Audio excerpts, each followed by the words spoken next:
আসসালামু আলাইকুম সবাইকে আবার স্বাগতম জানাচ্ছি আমাদের চ্যানেল ফ্যামিলি বাজে। তো আজকে আমাদের টপিক হচ্ছে স্টুডেন্ট ভিসায় কিভাবে আমরা ফ্রান্সে অ্যাপ্লাই করতে পারবো, এটা প্রসেসিংটা কি।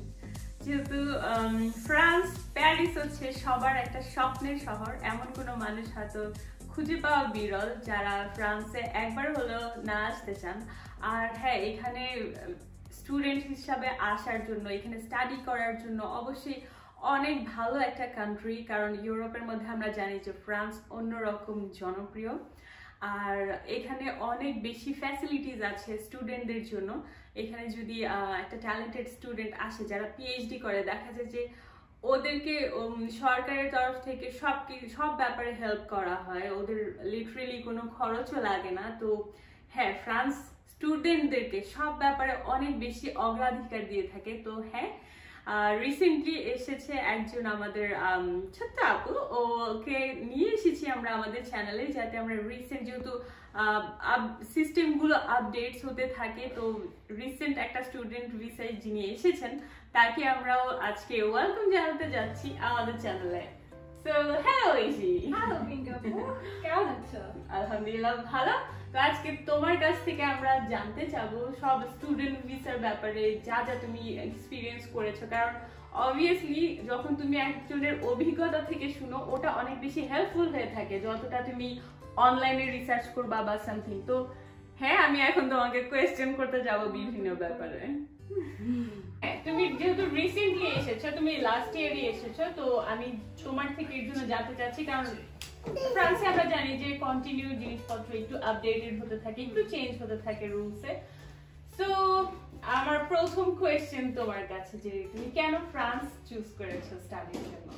আচ্ছা, আমি বলতে চাই আমি অনেক আগে থেকে, যেমন আমি বিবিএ শেষ করে মাস্টার্স করার জন্য এখানে এসেছি। তো মাস্টার্স শুরু করার আগে, বিবিএ শেষ করার অনেক আগে থেকে আমি এসেছি 2020-তে। তো 2017 থেকে আমি প্রিপারেশন নিচ্ছি যে আমি ফ্রান্সে আসবো। কেন? আমার এক ভাই আছে এখানে পড়াশোনা করে, ও মাস্টার্স শেষ করে এখন খুব ভালো একটা জব করছে। তো আবার আমার কিছু ফ্রেন্ড আছে, তো ওদের কাছ থেকে আমি যতটুকু শুনেছি যে ফ্রান্সের স্টুডেন্টদের জন্য অনেক বেশি ফ্যাসিলিটি। দেন ফ্রেন্ডস যখন একটা ডিগ্রি আমি নিয়ে বাংলাদেশে যাবো, কিছু ফ্রেন্ড ওরা বাংলাদেশে গিয়েছে, তো ওরা খুব ভালো জব করছে। তো ওগুলো আমাকে খুব ইন্সপায়ার করেছিল যে সিভিতে যখন থাকবে যে তুমি তুমি কি জানো, তুমি ফ্রেঞ্চ ল্যাঙ্গুয়েজ প্রফিসিয়েন্সিতে তুমি ফ্রেঞ্চ জানো, দেন তুমি ওখান থেকে একটা ডিগ্রি নিয়ে আসছো, মাস্টার্স ডিগ্রি নিয়ে আসছো, তো তুমি এখানে এসে তোমার অনেক ভালো ভালো মাল্টিন্যাশনাল কোম্পানিগুলোতে ইজিলি তুমি, আমার কাছে মনে হয়েছে যে জবের ক্ষেত্রে এটা খুব ভালো আমাকে হেল্প করবে ফ্রান্স থেকে যদি আমি ডিগ্রি নিয়ে যাই, বিকজ দ্যাটস ইট। আর ফ্রান্স কেন, আমার কাছে মনে হয় যে ইউরোপীয় সেন্ট্রিকের মধ্যে ফ্রান্স হচ্ছে সবচেয়ে বেস্ট অবভিয়াসলি। সো আমি যদি ফ্রান্সে থেকে পড়াশোনা করে আমি চাইলে আশেপাশে অন্যান্য ইউরোপীয় অনেক কান্ট্রিগুলোতে আমি জবের জন্য যেতে পারবো বা হোয়াটএভার। সো আমার কাছে মনে হয় ফ্যাসিলিটি সবচেয়ে বেশি ইউরোপের কথা চিন্তা করি। Europe then it should be France. But why not any English speaking country? মানে এখানে তো ভাষাগত কারণে আমরা অ্যাকচুয়ালি খুব প্রবলেমে পড়ি, ইউ নো। হ্যাঁ, বাট বাংলাদেশে থাকতে কিন্তু আমরা সবাই ইংলিশ জানি। আমরা কিন্তু বিবিএ করেছি আই থিংক ইংলিশে, so we know the English. But ফ্রান্সে আসলে যেটা হচ্ছে যে আপনি ফ্রেঞ্চটা জানবেন, ভালো করে জানবেন, আরেকটা ল্যাঙ্গুয়েজ জানলাম। হ্যাঁ, অবশ্যই এটা একটা ট্যালেন্ট আমার জন্য। হ্যাঁ, এটা একটা প্লাস পয়েন্ট। এটা জবের ক্ষেত্রে হোক, সব দিক থেকে একটা প্লাস পয়েন্ট, ফ্রেঞ্চ ডিগ্রি আর ফ্রেঞ্চ ল্যাঙ্গুয়েজ প্রফিসিয়েন্সিটা। হ্যাঁ, অনেকেই কিন্তু এখন স্প্যানিশ শিখছে, বাংলাদেশে বসে ফ্রেঞ্চও শিখছে, কারণ ওয়ার্ল্ড ওয়াইড এই আদার ল্যাঙ্গুয়েজগুলো অনেক বেশি রিচ জবে যাচ্ছে, কোম্পানিগুলো ওদেরকে শিখাচ্ছে বা ওদেরকে একটা স্কুলে ভর্তি করছে যে তোমরা এই ল্যাঙ্গুয়েজগুলো শিখো, জাস্ট বিজনেস এক্সপ্যান্ড করার জন্য। অবভিয়াসলি। আর ফ্রেঞ্চ অনেক বেশি রিনোন। ফ্রেঞ্চ হচ্ছে সেকেন্ড ল্যাঙ্গুয়েজ। বলা যায়। আগে যদিও স্প্যানিশটাকে বেশি কাউন্ট করা হতো, এখন যারা কানাডা যাচ্ছে, যে আমি 2017 যেটা বলছিলাম যে আমি হচ্ছে আগাস্টে আমি ফ্রেঞ্চ ল্যাঙ্গুয়েজের জন্য A1 কোর্স করেছি। তো তখন যেটা দেখলাম যে যারা ফ্রান্সে আসতে চায়, নট অনলি তারা, যারা কানাডা যেতে চাচ্ছে তারা ফ্রেঞ্চ শিখছে। হ্যাঁ, আমি কানাডা তুমি অবভিয়াসলি সার্ভাইভ করতে পারো, তুমি কেন ফ্রেঞ্চ শিখতেছো? বলে ওখানে সেকেন্ড ল্যাঙ্গুয়েজ অর ওখানে অনেক মানুষ ফ্রেঞ্চ বলে, তো আমি যদি না শিখি আমি পিছিয়ে যাবো। সো ওরা স্যালারি খুব ভালো পাওয়া যায়। এই দেশ থেকে ওরা ফ্রেঞ্চ শিখে যাচ্ছে কানাডা। সো আমার কাছে মনে হচ্ছে ভাই France is a good you made a definitely right choice. তো হ্যাঁ, আরেকটা ব্যাপার, এখন তুমি আমাদের সাথে একটু শেয়ার করলে ভালো হবে যে কিভাবে তুমি প্রসেসিংটা স্টার্ট করেছো, তুমি কি কি ব্যাপারগুলো খেয়াল রেখেছো, কি কি ডকুমেন্টস লেগেছে তোমার। তো আস্তে আস্তে তুমি এই ব্যাপারগুলো আমাকে বলবা। লাইক তুমি অলরেডি বলেছো যে তুমি A1 করেছো। হ্যাঁ, তো আমার কাছে যেটা মনে হয় প্রথমে খেয়াল রাখতে হবে যে আপনি কোন কোর্সের জন্য আসলে স্টুডেন্ট ভিসায় আসেন, কি কোর্স করার জন্য আসছেন, যে লাইক আপনি অনার্স লেভেলের ব্যাচেলর লেভেলের মানে কোর্সের জন্য আসছেন না মাস্টার লেভেলের কোর্সের জন্য আসছেন। তো আমার যেমন আমি বিবিএ করেছি, তো বিবিএ শেষ করার পরে আমি আসছি মাস্টার্স, এখানে দুইটা আছে বা এমবিএও করা যায়। তো আমার কাছে মনে হচ্ছে এমবিএ না করে এমবিএ তে যেমন বিবিএ তে যেমন তুমি জানো পার্টিকুলার একটা সাবজেক্ট থাকে, তো এমবিএ তেও সবগুলো সাবজেক্ট থাকে, একটা মেজর কিন্তু থাকে। হ্যাঁ, আমার কাছে মনে হচ্ছিল আমি মাস্টার্স একটা মেজর একটা সাবজেক্ট নিয়ে পড়তে চাই, বিবিতে যেমন মেজর সাবজেক্ট ছিল, কিন্তু এমবিএ করলে আমার সবগুলো সাবজেক্টটা ওটা ভালো, বাট আমি জাস্ট চাচ্ছিলাম যে আমি একটা সাবজেক্টে মাস্টার ডিগ্রি করি। তো এখানে মাস্টার্স হচ্ছে দুইটা, M1 M2।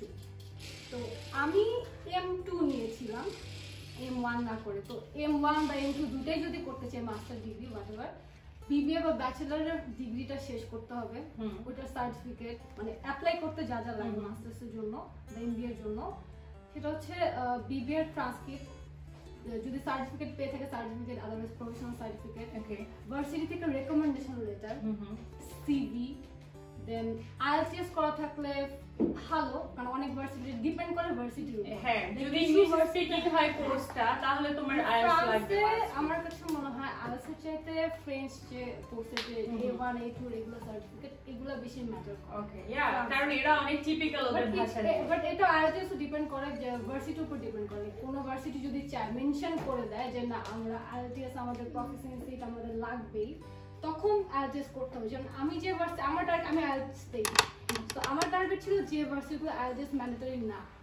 তো আমার যে ভার্সিটিতে আমি অ্যাপ্লাই করেছি হচ্ছে ইনসেক, আমি একটা ভার্সিটিতে অ্যাপ্লাই করেছিলাম। তো ইনসেকে ওরা হচ্ছে আইএলটিএস ম্যান্ডেটরি ছিল না, তো আমি ওদেরকে ল্যাঙ্গুয়েজ প্রফিসিয়েন্সিতে আমি A1 এর যে অ্যাটেস্টেশন সার্টিফিকেট ওটা আমি আইএলটিএস প্রসেসে ওইটা আমি জমা দেওয়ার পরে, তো আরো কিছু পেপারস, এটা হচ্ছে ভার্সিটির উপর ডিপেন্ড করে, সিভি, আরো recommendation letter, motivation letter, like motivation letter মধ্যে আরো কিছু কিছু জিনিস লাইক নিজের দিতে হবে যে তুমি কেন ফ্রান্সে আসতে চাচ্ছ, তুমি কেন এই কোর্স করতে চাচ্ছ, তুমি কেন এই ইউনিভার্সিটি চুজ করতেছো, আর তোমার লাইক প্রিভিয়াস স্টাডিটা এই কোর্সের সাথে কিভাবে রিলেট করে। দেন এটা করে আমরা যদি তোমাকে এখানে পড়ার সুযোগ দিই, এটা পড়ে তুমি ফিউচারে কি করবা, কি আলটিমেট গোলটা কি তোমার। এক্স্যাক্টলি। সো সবকিছুই মোটিভেশন লেটার আর লেটার অফ ইন্টেন্টে ডিক্লেয়ার করে এরকম একটা লেটার সাবমিট করতে হয়, সবকিছু মিলে সাবমিট করলে দেন ওরা হচ্ছে দেখবে, দেখে যদি মনে হয় যে না আমরা এই স্টুডেন্টকে নিতে পারবো, তখন ওরা একটা ইয়া করবে যে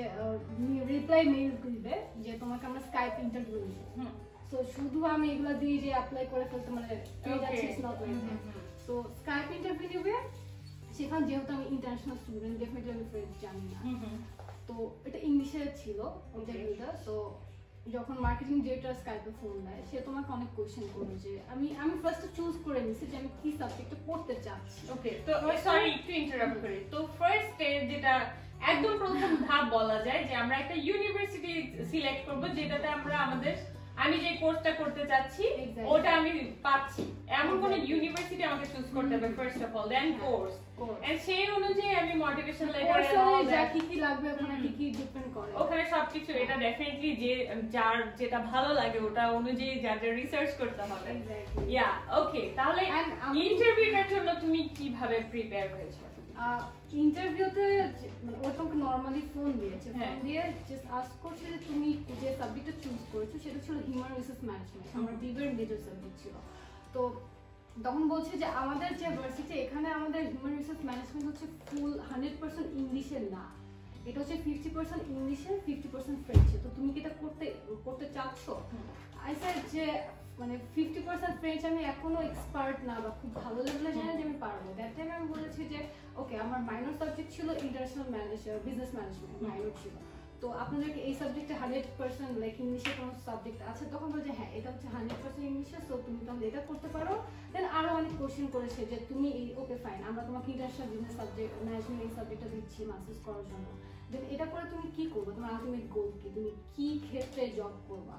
তো as a Bangladeshi student I said I had to do bank job. আমারও বিবিএ করার টাইমে এটাই আলটিমেট গোল ছিল, আমি ব্যাংকে জব করব। My father is a banker, so আমার obviously আমার ব্যাংকে জব করার অনেক ইচ্ছা ছিল। Then I said যে আমি তো ব্যাংকে জব করবো। দেন সে আমাকে আস্ক করলো যে তুমি কোন সেক্টরে, ব্যাংকের কোন সেকশনে তুমি হচ্ছে জব করতে চাও, এই subject related. Then okay, I said foreign exchange department or anything like আমাকে ব্যাংকরা দিবে, আমি কোন সেকশনে জব করবো। যে কেন এরকম, কেন বাংলাদেশে এরকম, কেন আমাদের দেশে তুমি যে সাবজেক্ট নিয়ে পড়বো ওই সাবজেক্টে ওই সেকশনে জব করতে হবে। দেন এত কমপ্লিকেটেড হয়েছিল। দেন আমি ওকে ফাইন, আমি আসলে আরো একটা আমার লাইক ড্রিম আছে যে আমি ওকে ফ্যাকাল্টি জব করতে চাই। দেন ওরা সামহাউ ওদেরকে কনভিন্স করে ইন্টারভিউ দিয়ে দেন ওকে আমি অ্যাডমিশন নিলাম। ওকে অ্যাডমিশন নেওয়া শেষ, এখন হচ্ছে ভার্সিটি প্রসিডিউর, এনরোলমেন্ট ফি দিয়ে অ্যাডমিশনটা হচ্ছে বুক করতে হবে। ওকে ওকে সো আমার এই ফিটা তুমি কিভাবে দিয়েছো? লাইক ওরা হচ্ছে ব্যাংক ডিটেইলস সবকিছু পাঠিয়ে দিয়েছে। দেন আমি এখানে বাংলাদেশের ব্যাংকে স্টুডেন্ট ফাইল খুলেছি একটা ব্যাংকে গিয়ে। তো ব্যাংকের স্টুডেন্ট ফাইলের মাধ্যমে ওই ইউনিভার্সিটির অ্যাকাউন্টে ওই টাকাটা আমি ট্রান্সফার করে আমার অ্যাডমিশনটা আমি বুক করেছি। এটা কি রিফান্ডেবল? হ্যাঁ এটা রিফান্ডেবল। লাইক আমার যদি এটার পরে তো কাহিনী আসে হচ্ছে ভিসার, এমবাসি ফিস, ধরো তুমি ভিসা নেগেটিভ আসে সেক্ষেত্রে ওরা আমাকে টাকাটা রিফান্ড করবে, আদারওয়াইজ আমাকে পরের সেশনের জন্য হচ্ছে রিঅ্যাডমিশন দেবে। ওকে সো কোনো প্রবলেম নেই, তো এটা সেফ। সেফ। বাট আচ্ছা, একটা যেহেতু অনলাইনেও অনেক কিছু দেখা যায় যে অনেক ফেক ওয়েবসাইট থাকে, তো তুমি কিভাবে চুজ করলা তোমার ভার্সিটিটা? লাইক তুমি কারো হেল্প নিয়েছো? হ্যাঁ এক্ষেত্রে হচ্ছে আমার আমি আইবিতে ছিলাম, তো আমার আইবির একটা ফ্রেন্ড ও এই ইউনিভার্সিটিতে হচ্ছে ব্যাচেলর করেছে। ব্যাচেলর মানে ও বিবিএ করছিল, দেন ড্রপ আউট, মানে মাঝখান থেকে ও ব্যাচেলর করতে গিয়েছে, ব্যাচেলর শেষ করে দেন বাংলাদেশে খুব ভালো জব করছে। তো ও আমাকে রেফার করছে যে আমি তো ইউনিভার্সিটিতে ছিলাম, ইউনিভার্সিটি অনেক ভালো আর এত লাইক তোমার আইএলটিএস ছাড়াও তুমি অ্যাপ্লাই করতে পারছো, তো বাই নট। দেন আমি অ্যাপ্লাই করেছি। ওকে কুল। আচ্ছা একটা কথা, মানে out of your topic obviously, ওখানে কোনো এজেন্সি এক্সিস্ট করে বাংলাদেশে এখানে স্টুডেন্ট ভিসায়? বাংলাদেশে অনেক স্টুডেন্ট ইমিগ্রেশন এজেন্সি আছে অনেক। ওকে ফ্রান্সে আসার জন্য? হ্যাঁ ফ্রান্সে, Canada, Australia, America, England, anywhere, okay Malaysia, anywhere. So but আমরা কিভাবে লাইক ধরো একটা নতুন স্টুডেন্ট, ও কিছুই জানে না, এখন ও এজেন্সির থ্রু কিছু করতে চাচ্ছে, সেই ক্ষেত্রে অ্যাকচুয়ালি গাইডলাইন দেয় যে কিভাবে কি অ্যাপ্লাই করতে হবে, কি কি পেপার লাগে, কিভাবে তুমি পেপারটা রেডি করবা, কিভাবে তুমি ইন্টারভিউর জন্য রেডি হবা, সবকিছু just a guideline. Okay. And for the guideline they will took some money. Yeah, of course. তোমার জন্য ফ্রিতে কেউ কাজ করবে না, নরমাল একটু চার্জ ওরা করবে, কিন্তু ওরা কেন বসে আছে? ওকে, তাহলে that means it exists.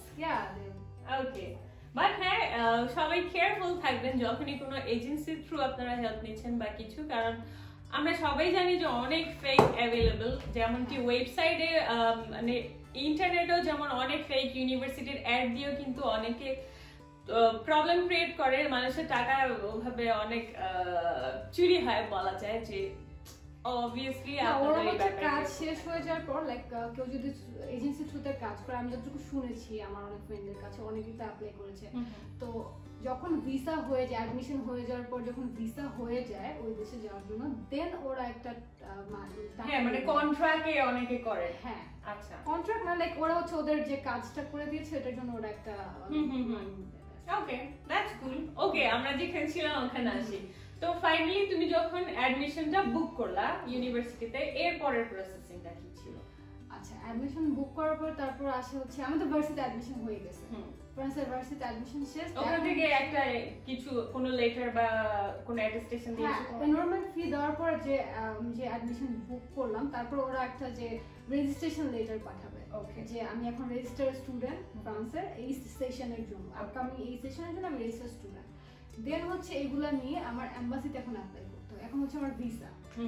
So ভিসার জন্য বাংলাদেশ এমবাসিতে একটু টাইম লাগে, সো ভিসার জন্য অ্যাপয়েন্টমেন্ট পাওয়ার জন্য 1.5 মাস টাইম লাগে। সো আমার 1.5 মাস আগে মানে একটা ভালো সময় নিয়ে তারপর আবার রেজাল্ট হতে 1-1.5 মাস টাইম লেগে যায়। তো আমার যে সেশন শুরু হচ্ছে, আমি বলবো যে সেশন যদি সেপ্টেম্বর সেশন হয়, ভিসার প্রসেসিং এর জন্য আমার মনে হয় জুন থেকে শুরু করে দেওয়া উচিত, মানে 3 মাস হাতে রাখা উচিত।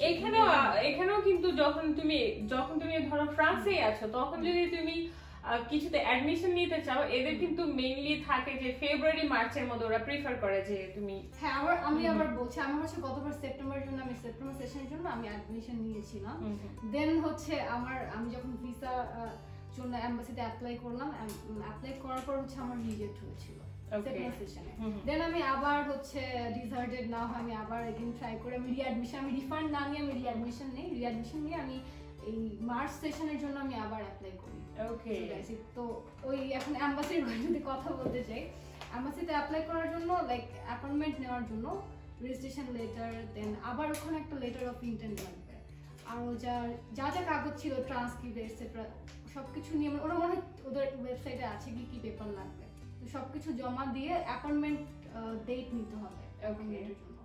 সো ওই ডেটে যেতে হবে। অ্যান্ড ফ্রান্স এমবাসিতে ভিসা সেকশনে হচ্ছে একটা ইন্টারভিউ হয়, অ্যান্ড কালচার সেকশনে একটা ইন্টারভিউ হয়।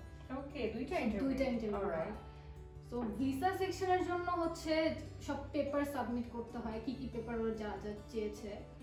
দেন ওই যে ওকে, সরি একটু ইন্টারাপ্ট করি, পেপারের ব্যাপারে ওরাই তোমাকে লাইক বলে দিবে যে ওদের কি কি ওয়েবসাইটে আছে কি পেপার লাগবে, ওরাই যাবে। ওগুলা নিয়ে যেদিন ইন্টারভিউ ডেট, অ্যাপয়েন্টমেন্ট ডেট, ওই দিন ওই পেপারগুলো নিয়ে একটা ফিজ আছে এমবাসি, লাইক আই থিংক আমার যতটুকু মনে আছে নিয়ার টু 10,000 হবে। ওকে, তো ওরকম নিয়ে ওই দিন যেতে হবে অ্যাপয়েন্টমেন্ট ডেটে। দেন ভিসা সেকশন যখন পেপারগুলো জমা নিবে, সে একজন ফ্রেন্ড ছিল, আমি দুইবার একই মানুষ পাইছি, ফ্রেঞ্চ একজন। তাকে সে প্রত্যেকটা পেপার জমানোর সময় জিজ্ঞেস করে যে তোমার নাম কি, তুমি কোন ইউনিভার্সিটিতে অ্যাপ্লাই করেছো, তুমি কোথায় থাকবা। এখানে আমি একটা জিনিস মিস করছি যে এমবাসিতে অ্যাপ্লাই করার আগে ফ্রান্সে এসে আমি কই থাকবো, আমার হাউজিংটা বুক করতে হবে। আচ্ছা, আরেকটা ব্যাপার, হ্যাঁ, মেডিকেল ইস্যু, মানে আমি শুনেছি যে মেডিকেল ইন্স্যুরেন্স এরকম হেলথ ইন্স্যুরেন্স করতে হয়। এটা খুব ইম্পর্টেন্ট। আমি অনেক স্কিপ করি। নো, ইটস ওকে, কারণ যখন কেউ ট্রাই করবেন স্টুডেন্ট ভিসার জন্য পেপার নোটারাইজ করে দিতে হয়। ওকে, যাতে ফেক কিছু না, সবগুলো পেপার নোটারাইজ করে। এন্ড এর মধ্যে আরো কিছু ব্যাপার আছে যে ফিনান্স কে করছে, স্পন্সর কে, যে ফ্রান্সে যে পড়াশোনা করব সেটা ফিনান্স কে, তো যে ফিনান্স বা স্পন্সর হবে তার অনেক পেপার লাগবে। অনেক পেপার মিন্স হচ্ছে তার একটা bank solvency, financial declaration, bank statement. And bank স্টেটমেন্টটা আমার কাছে যেটা মনে হয়েছে যে তোমার 1 বছর বা 2 বছর কোর্স, যেটা টিউশন ফি এন্ড অ্যাকোমোডেশন ফি মিলে টোটাল যে কস্টটা হবে 1-2 বছর হোয়াটএভার সেই কোর্সের ডিউরেশন, তার চেয়ে 5 টাইমস বেটার হওয়াটা ইম্পর্টেন্ট আমার কাছে মনে হয়েছে। বিকজ অফ যে ওরা অ্যাকচুয়ালি এনশিওর করতে চায় যে তুমি দেশে ব্যাক করবে কিনা, ওইটা আমি আসছি, মানে তুমি এতই সলভেন্ট যে তোমার অ্যাকচুয়ালি প্রয়োজন নাই, আমার এনাফ ফাইন্যান্সিয়াল ব্যাকআপ আছে, I don't need to stay there, like কারণ আসলে ফ্রান্সে কিছু, যেমন আমরা জানি যেটা মানবাধিকারের দেশ, তো এখানে আসলে অনেকে এসে থেকে যায়, দেখা যায় যে অন্যান্য কোনো বিষয় নিয়ে ওরা এখানে সেটেলমেন্ট ট্রাই করে, তো হ্যাঁ ওরা এই জিনিসটাতে অনেক গুরুত্ব দেয়। তো এর জন্য ব্যাংক স্টেটমেন্ট আমরা যত হায়ার দেখাবো এটা বেটার। ওকে ওকে, এটা একটা ভালো ইনফরমেশন। স্পন্সরের লাইক অনেক ডিটেইল ট্যাক্স পেপার এটসেট্রা অনেক কিছু ওরা এখন বলে দিবে, ওখানে ওয়েবসাইটে লেখা থাকে। সো যা লাগবে যে সবগুলো পেপার প্রপারলি রেডি করে, যা আপনার জানতে হবে আপনি কি পেপার দিচ্ছেন, মানে প্রত্যেকটা পেপার ধরে আসতে হবে, এটা কিসের জন্য, এটা কি অ্যামাউন্ট কি এটসেট্রা, মানে সবকিছু এই ভার্সিটিতে কেন যাচ্ছ, ফ্রান্সে কেন যাচ্ছে, এটা হচ্ছে ভিসা সেকশনে কাগজ নেওয়ার সময় জিজ্ঞেস করছে। ওকে, ওইটা গেল। তারপর হচ্ছে আবার কালচারাল সেকশনে ইন্টারভিউ, ওইটাই আমার কাছে মনে হয় একদম নেই। ওকে, কালচারাল সেকশন, বিকজ ওখানে এই যে লাইক আমরা যেমন কথা বলতেছি আমি ফেস টু ফেস, আমার ইন্টারভিউ এরকম একজন মেয়ে ছিল, তো ফেস টু ফেস ফার্স্ট হচ্ছে লাইক আমি সাথে ফ্রেঞ্চ বলা ট্রাই করছি, then I just try to convince her, then সে আমাকে অনেকগুলো কোশ্চেন করেছে, তো তার সাথে ইন্টারভিউটা কিরকম হচ্ছে সে ডিসাইড করবে। তো সে যদি দেখে যে না, আমার কাছে মনে হয় যে কালচারাল সেকশনে ইন্টারভিউটা অনেক মেইন, সো ওখানে যদি মনে হয় একটু 19-20 হয় রিজেক্ট হতে পারে। ওকে, তাহলে এটার জন্য ভালো প্রিপারেশন নাও অনেক ইম্পর্টেন্ট। বাট তোমার ইন্টারভিউটা টোটালি ফ্রেঞ্চে হয়েছিল অর না? আমার ইংলিশেই ছিল, বাট আমি জাস্ট ফ্রেঞ্চ বলার ট্রাই করেছি যে আই নো ফ্রেঞ্চ, আমি যে অ্যাট লিস্ট সার্ভাইভ করব, মানে আমি মোটিভেটেড ফ্রেঞ্চ শিখার জন্য all that. Okay, of course তোমার সেলফ মোটিভেশন দেখাতে হবে না, আদারওয়াইজ যখন দেখে যে তুমি লাইক একটা ফ্রেঞ্চ অ্যাটেস্টেশন নিয়ে আসছো কোর্সে, তুমি ফ্রেঞ্চ জানো বা তুমি আইএলটিএস ফসিতে যে কোর্স করেছো করেছো, তো ওইটা দেখে ওরা অনেক বেশি লাইক কনভিন্স হয়ে যায়। ওকে, এন্ড কোর্স সবকিছু তোমার ফাইল সম্পর্কে তোমার পারফেক্টলি জানতে হবে যে তুমি এই কোর্সটা কেন করছো, এন্ড এগেইন সেম তুমি এই কোর্স করে তুমি কি করবা, তোমার ড্রিম কি, দেন ওখানে অনেক কনভিন্স করতে হবে যে হ্যাঁ আমি এটা করতে চাই, আমি মানে তোমার আলটিমেট গোলটার ব্যাপারে তোমার পারফেক্ট একটা ক্লিয়ার আইডিয়া ওদেরকে দিতে হবে। হ্যাঁ, আর এখানে এসে থাকার কস্ট কত এগুলো ওরা জিজ্ঞেস করবে, তুমি এখানে কত টাকা এভরি মান্থ, তোমার অ্যাকোমোডেশন ফি কত, তুমি এখানে কোথায় থাকবা, দেন এটসেট্রা। আচ্ছা ঠিক আছে, ওকে। তাহলে মনে হয় আমরা অলমোস্ট সবকিছু শেয়ার করেছি। তো যে যে প্রসেসিং, তো তুমি একবার বলেছিলা যে তোমার ফার্স্ট টাইম ভিসাটা রিজেক্ট হয়েছিল, দ্যাটস ওয়াই তুমি রিঅ্যাডমিশন নিয়েছো। দ্যাটস ওয়াই আমি এটা খুব ভালো মতো মেনশন করলাম যে ব্যাংক স্টেটমেন্ট যে স্পন্সর তার ব্যাংক স্টেটমেন্ট একটু বেশি হওয়া দরকার, লাইক টিউশন ফি আর অ্যাকোমোডেশন ফি দুটো মিলায় যেটা আসে কোর্স ডিউরেশনে ওটার চেয়ে অনেক লাইক 5 টাইমস একটু বেশি হওয়া দরকার, যাতে ওরা মানে কনভিন্স হয়। যেমন ফার্স্ট টাইম যখন আমি দিয়েছি, জাস্ট আমার 1 বছরের কোর্স ছিল, দ্যাটস ওয়াই আমি অ্যাকোমোডেশন টিউশন ফি মিলে জাস্ট মানে যতটুকু দরকার 1 বছর আমি ঠিক ততটুকু দেখিয়েছি ব্যাংক স্টেটমেন্ট। তো ওরা আমাকে লিখে দিছে যে এই রিজনে যে তোমার ফাইনান্সিয়াল ব্যাকআপটা যতটুকু আছে তোমার সেটা সেজুর দেওয়ার জন্য এটা এনাফ না। ওকে, সো দ্যাটস ওয়াই ওরা আমাকে রিজেক্ট করে দিয়েছে, ওরা বলছে তুমি আবার ট্রাই করো। ওকে, তো নেক্সট টাইম যখন আমি প্রপারলি সবকিছু ফিনান্স দেখিয়ে যখন আমি অ্যাপ্লাই করেছি দেন ওরা দিয়েছে। ওকে, তো পয়েন্ট টু বি নোটেড যে এখানে অবশ্যই অনেক বেশি কেয়ারফুল থাকতে হবে ব্যাংক স্টেটমেন্টের ব্যাপারে। আর হ্যাঁ, নিজের মোটিভেশন দেখিয়ে নিজের ইন্টারেস্টটা কি লেভেলের ওটা দেখিয়ে অবশ্যই ওদেরকে কনভিন্স করার ট্রাই করতে হবে অ্যাজ মাচ পসিবল। তো আরেকটা ব্যাপার আমি জানতে চাইবো তোমার কাছে, তুমি অ্যাকোমোডেশনের ব্যাপারটা এখানে কিভাবে ফিক্স করেছিলে?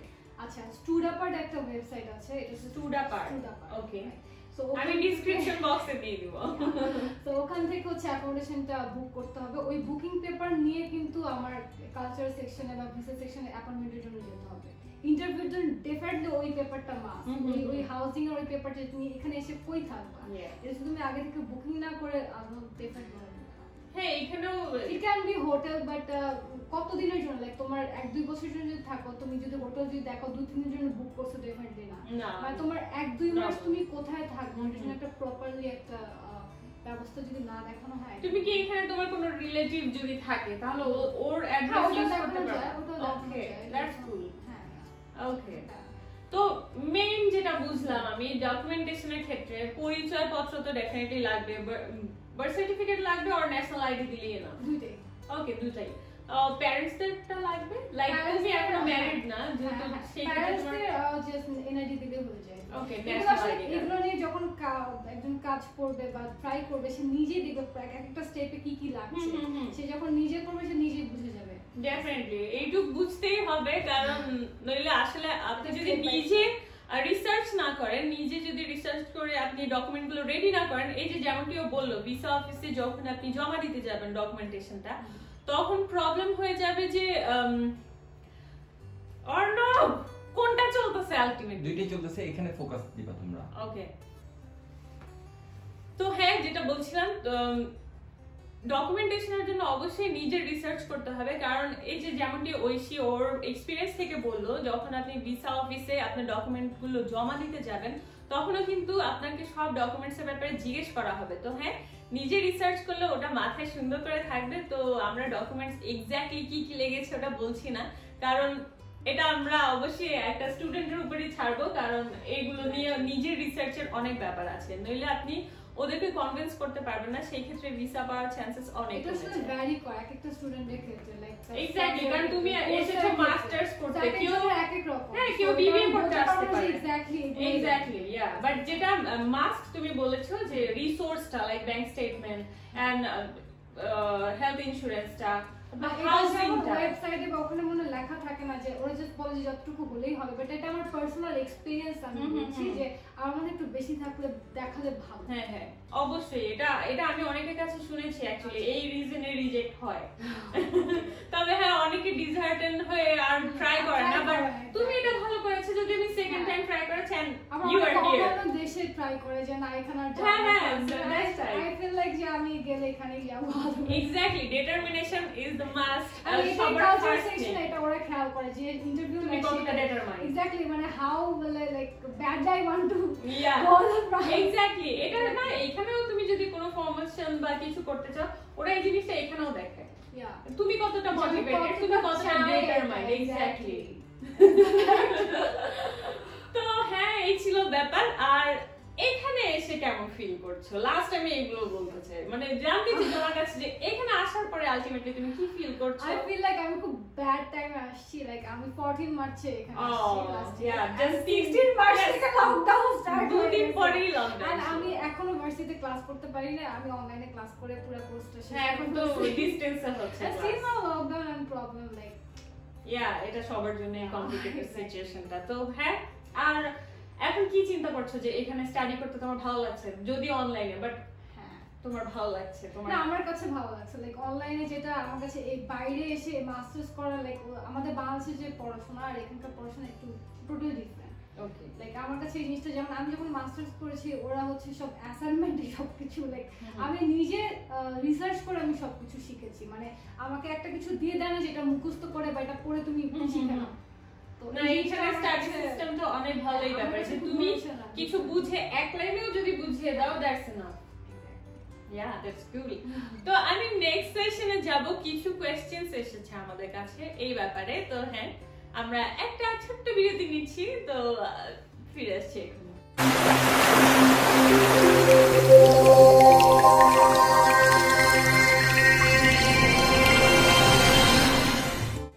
তো এখন কিছু কোশ্চেন নিব আমরা যেহেতু ফেসবুক পেজে আমরা দিয়েছিলাম যে যারা কোশ্চেন করতে চান স্টুডেন্ট ভিসা রিলেটেড করতে পারেন তাহলে আমাদের আমরা আনসার করার ট্রাই করব তো হ্যাঁ ওইসে আমি কিছু কোশ্চেন করি তোমাকে হাসান মাহমুদুল ভাই লিখেছেন বাংলাদেশ থেকে স্টুডেন্ট ভিসা করতে কি আইএলটিএস করা লাগে না শুধু ফ্রেঞ্চ করলে আসা যায় আচ্ছা আই থিংক আমি এটার অ্যানসার দিয়ে দিয়েছি লাইক এটা হচ্ছে ডিপেন্ড করে ভার্সিটি কি চাচ্ছে ওটার উপর ভার্সিটি যদি আইএলটিএস ডিমান্ড করে তাহলে ডেফিনেটলি ওই ভার্সিটি অ্যাপ্লাই করতে গেলে আইএলটিএস দিতে হবে আর যদি কোনো কিছু এরকম না থাকে আইএলটিএস প্রফিসিয়েন্সি দেন হচ্ছে ফ্রেঞ্চ ল্যাঙ্গুয়েজ মানে A1 এর বা কোনো অ্যাটেস্টেশন বা কোনো সার্টিফিকেট কাজ লাগবে আচ্ছা নেক্সট কোশ্চেন হচ্ছে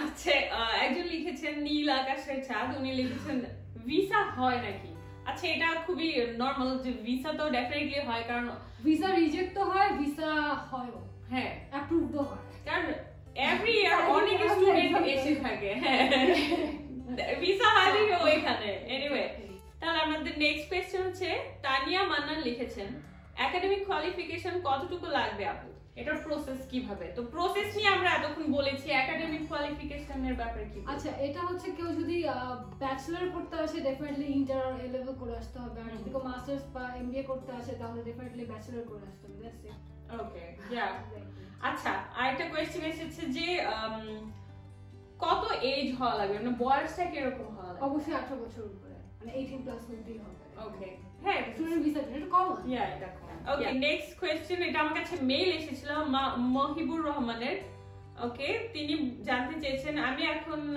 ব্যাচেলর পোল্যান্ডে শেষ করেছি এখন মাস্টার্স করছি এখন আমি চাচ্ছিলাম ফ্রান্সে মুভ করতে স্টুডেন্ট ভিসা নিয়ে তো ওনার মেইন কোশ্চেন হচ্ছে যে ইংলিশে পড়া যাবে নাকি ফ্রেঞ্চ ভাষায় পড়তে হবে এখানে ইংলিশে বহুত মানে আছে অনেক মাস্টার্স কোর্স করাচ্ছে আবার ফ্রেঞ্চও করাচ্ছে তো দুইটাই পসিবল হ্যাঁ সে যেখানে অ্যাপ্লাই করবে যেখানে সে পাবে অ্যাডমিশন বেসিস আচ্ছা তিনি আরেকটা কোশ্চেন করেছেন আর যদি ফ্রান্সে আসি ওইখানে কি স্টাডি কমপ্লিট করতে হবে নাকি তার আগে চাইলে ওয়ার্ক পারমিটে মুভ করতে পারবো এখানে হচ্ছে যে কোনো কোর্স শেষ করার পরে মানে আমি ব্যাচেলর লেভেলটা জানি না মাস্টার্স কোর্স শেষ করার পরে 1 বছরের এপিএস ভিসা দিবে ওকে 1 বছরের এপিএস ভিসাটা হচ্ছে যে আমি যে সাবজেক্ট নিয়ে পড়াশোনা করছি আমার ওই সাবজেক্ট রিলেটেড জব ম্যানেজ করতে হবে 1 বছরের মধ্যে আদারওয়াইজ আমার এই 1 বছরের ভিসা শেষ হয়ে গেলে আমাকে বাংলাদেশে ফেরত পাঠাতে হবে আচ্ছা ঠিক আছে ওকে তো এই ছিল কিছু কোশ্চেনের আনসার যেগুলো আমার কাছে মনে হয়েছে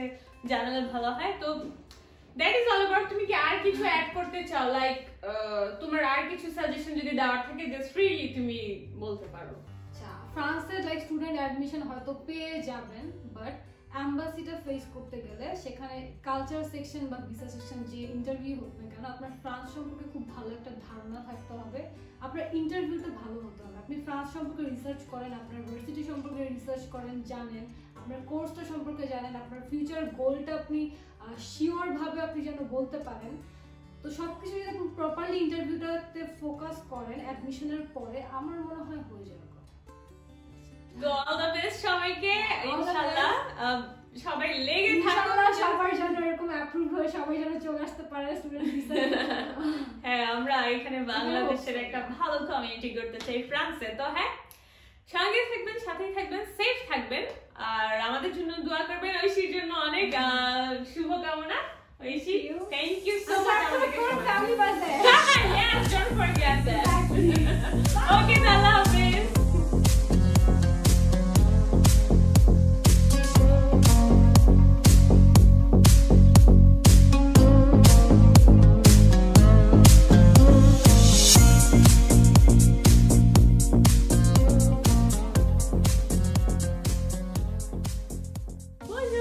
Assalamualaikum সবাইকে, welcome back to our channel Family Buzz.